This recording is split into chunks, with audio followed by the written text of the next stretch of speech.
The Red Sox and the Yankees. One last time this year. It's been a battle all year for them. Red Sox played really, really, really well against them. They pretty much won every single game against the Yankees except for one before the All Star break. And then after the All Star break, as you could tell, they have stumbled against the Yankees. Red Sox Yankees, Cole versus Ace, Cole versus Evaldi. Rivalry longer than time itself. Historical moments in Major League Baseball that continuously happen over and over again. This is a big game. And honestly, I think MLB could not be any happier that it's Red Sox versus Yankees in a winner go home wild card game.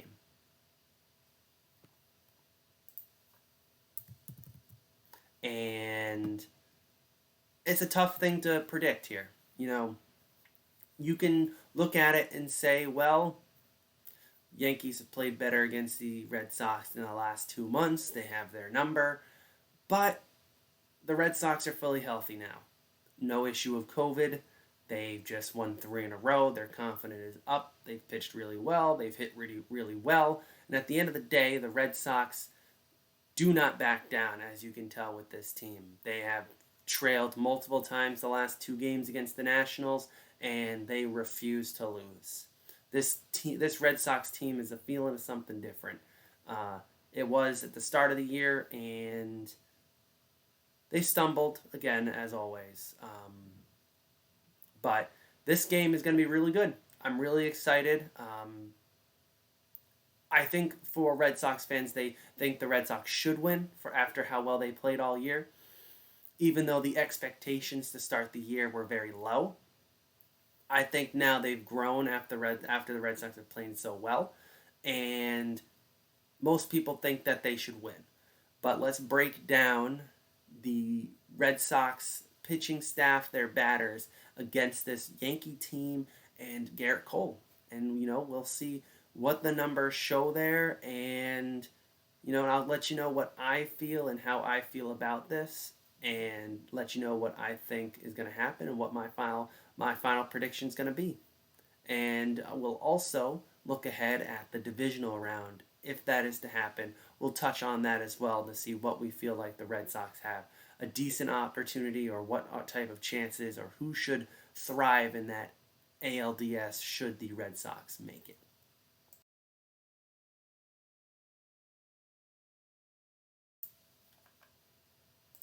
Okay, so let's take a look here, right? We're going to start right up here with the starting pitchers.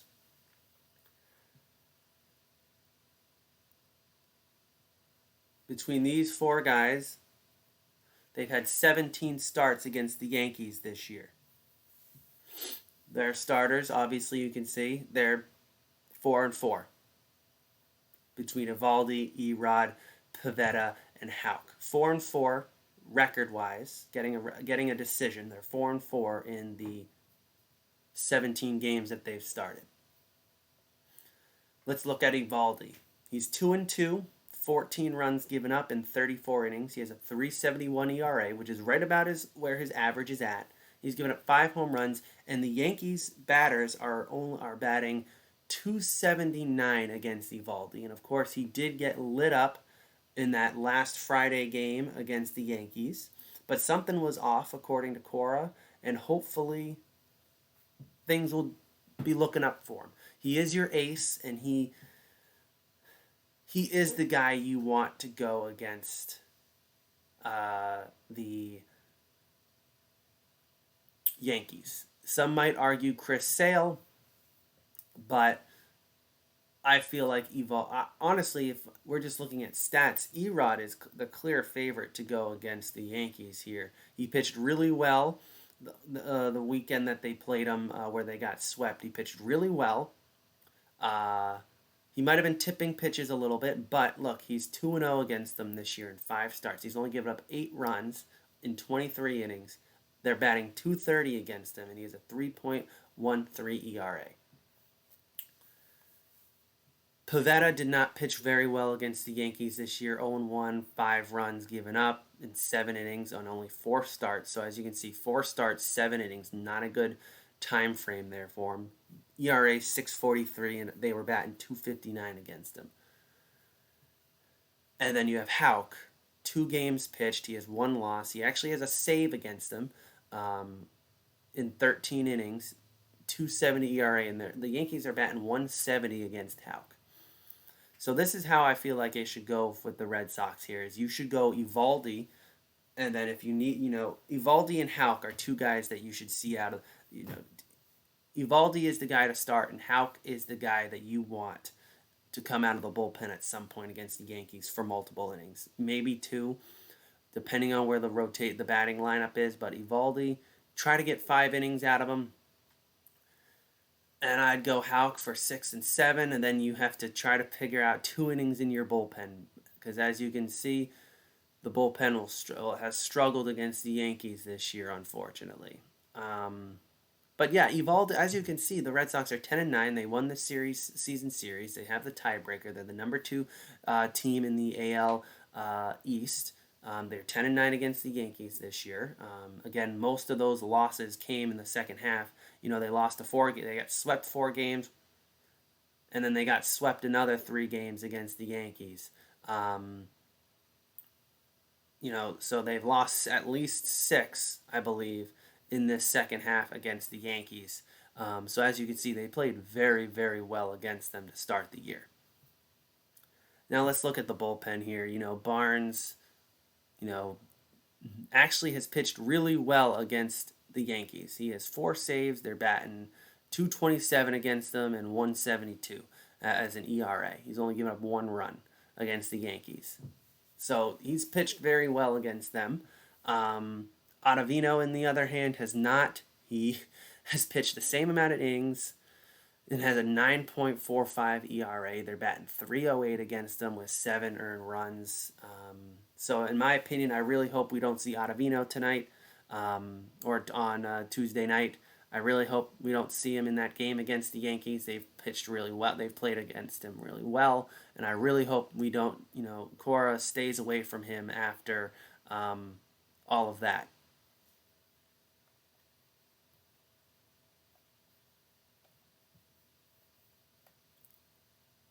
Also, I hope to see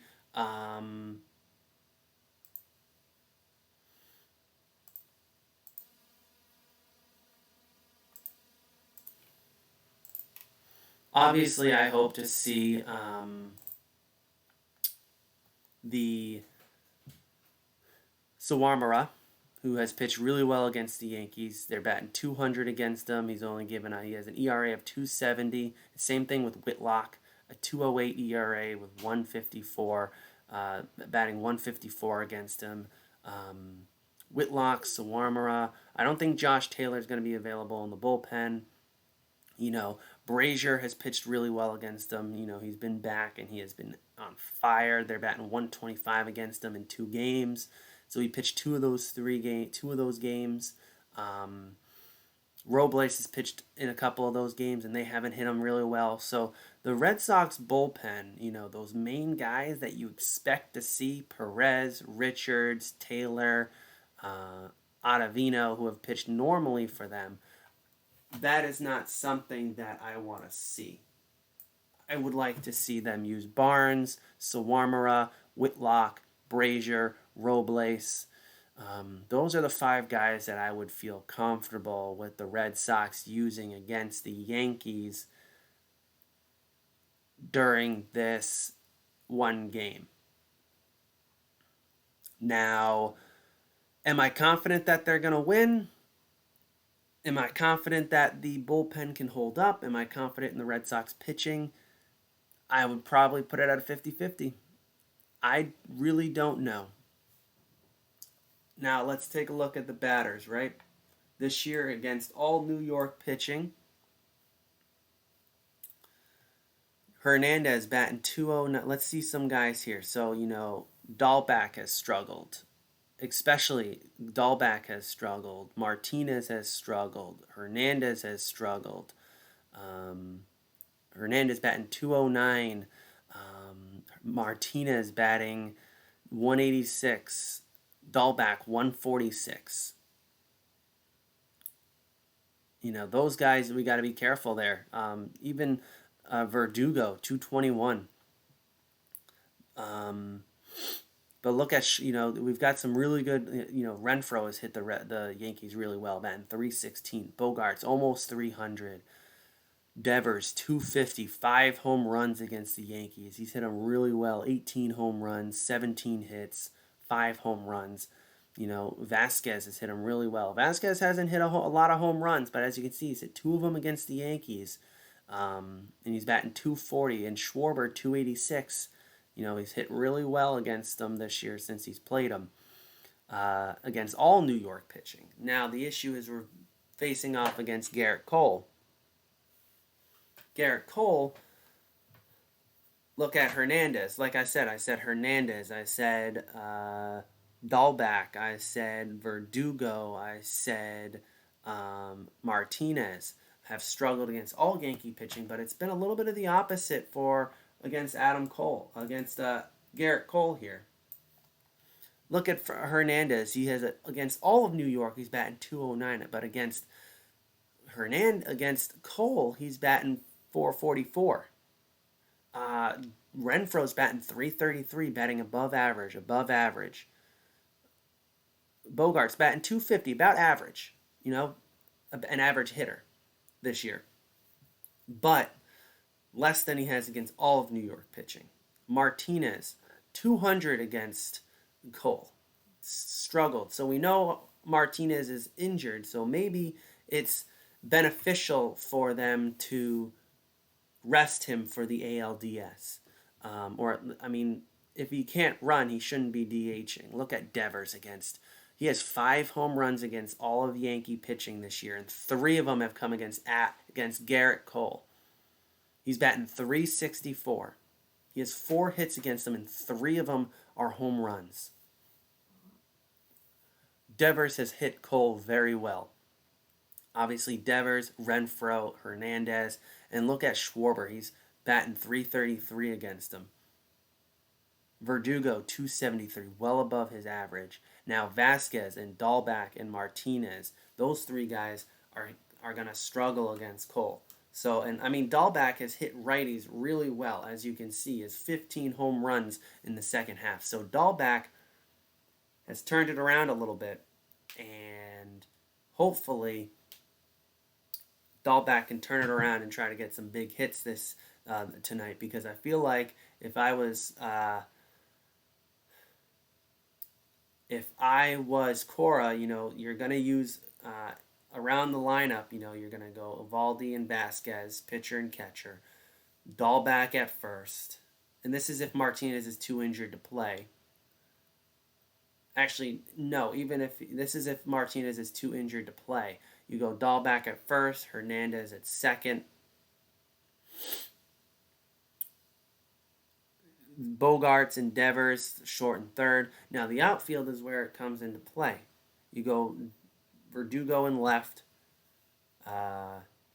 Renfroe in. Yeah, no, you do. Actually, this is what I would do if I'm going to be completely honest, right? Because now with you have you can't use Iglesias in this new lineup. So actually, I would use Christian Arroyo at second base and put Kike Hernandez in center with Renfroe and Verdugo right and left, with Schwarber as the DH. If Martinez is healthy enough to play, you have to DH him. Now the question is, do you substitute Schwarber in at first base for Dahlback? I would think so. However, you could put Kike at second,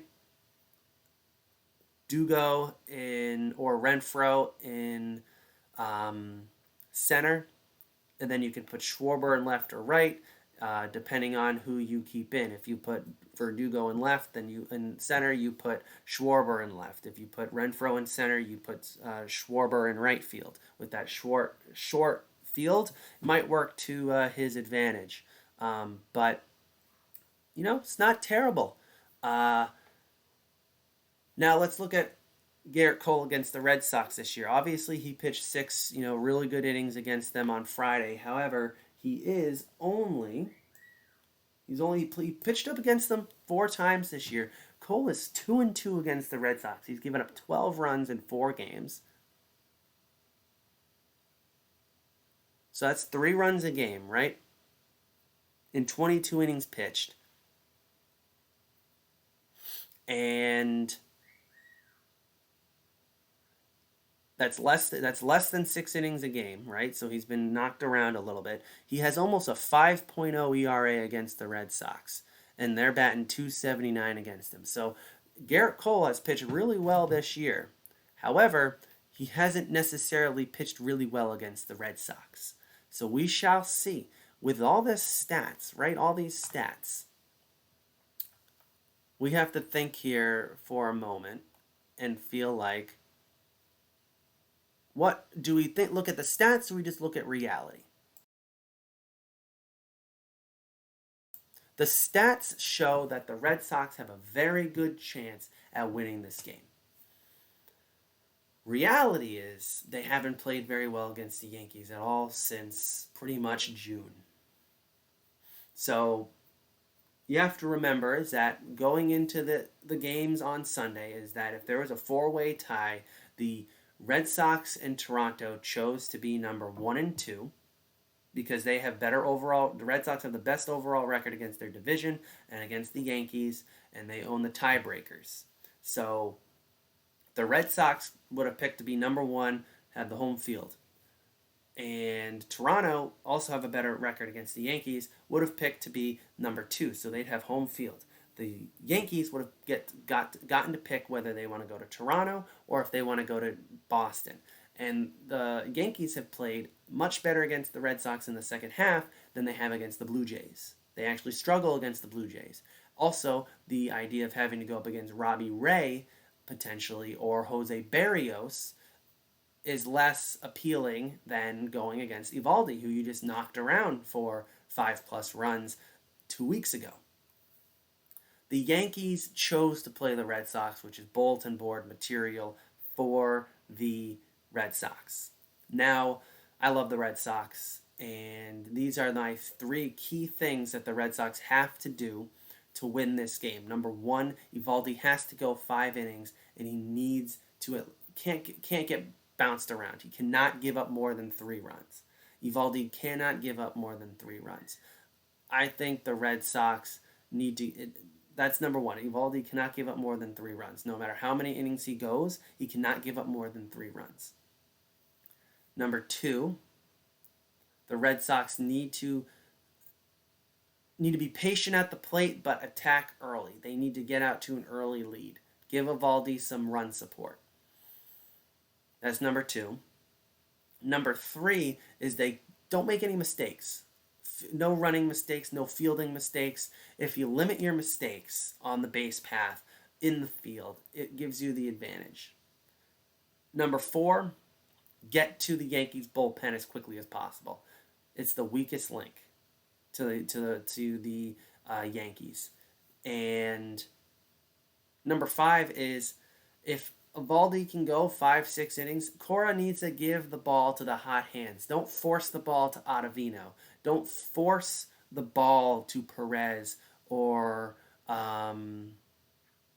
the Richards or Austin Davis. Play to your strengths and use the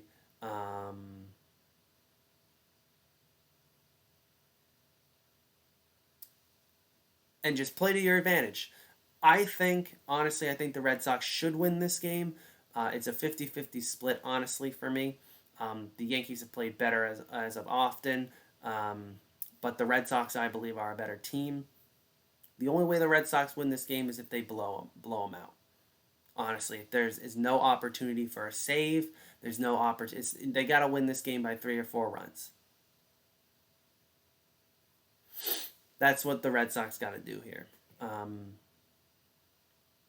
I do think that the Red Sox should win this game. That's my prediction. Red Sox should win and move on to face the Tampa Bay Rays. And, we'll talk about that right now, is a potential matchup against Tampa Bay. And let's take a look at that right now. Just a quick little run over with the Tampa Bay Rays. Red Sox are 8-11 against them this year. Take a look here. Eovaldi, Sale, and Pivetta have actually pitched really well against them. Eovaldi 2-1, 26 innings, 2.39 ERA. Opponents batting 160. Pivetta 1-2, 21 innings. Opponents batting 294. His ERA is 294, and opponents are batting 147. So as you can see, Pivetta and Eovaldi and now Sale. He has pitched 2 games, only 9 2/3 innings. He has an ERA of 2.79, and opponents are batting 3.72 against him. So I actually like the idea of potentially using Erod out of the pen against the Tampa Bay Rays. However, all 4 of these guys have actually pitched, opponents are only batting 277 against Erod in 4 games. Yeah, his ERA is up there at 4.71, but I don't think Erod got to pitch against Tampa since before the All-Star break.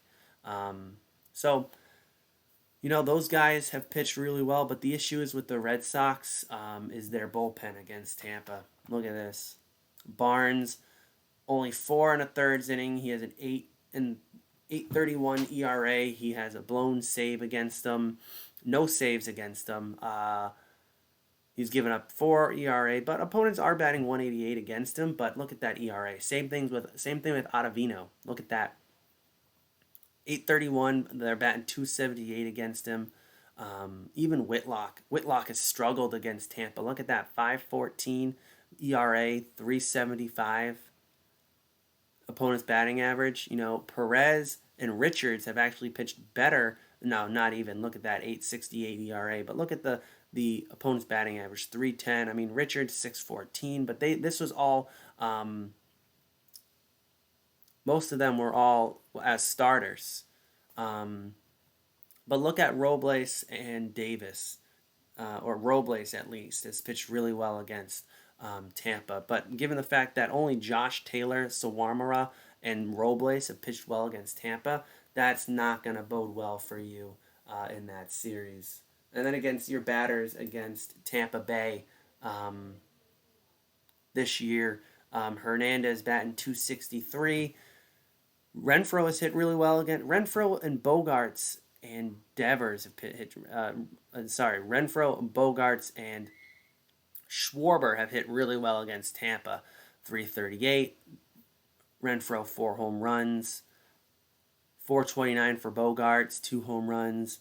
Schwarber 320 with a home run. But look at Dahlback right there, 277, 4 home runs, 17 RBIs. Second best hitter against, second most home runs and second most RBIs against Tampa. It's not a good matchup for the Red Sox against Tampa Bay, but I want to see that. I think they deserve to be there. That's my opinion. I think the Red Sox should beat the Yankees and move on to face Tampa Bay. And that should be an interesting series. Red Sox are at a disadvantage, but at least it should be competitive, and at least 1 or 2 games in Boston, hopefully. But yeah, that's my thoughts on the Yankees-Red Sox matchup at Fenway.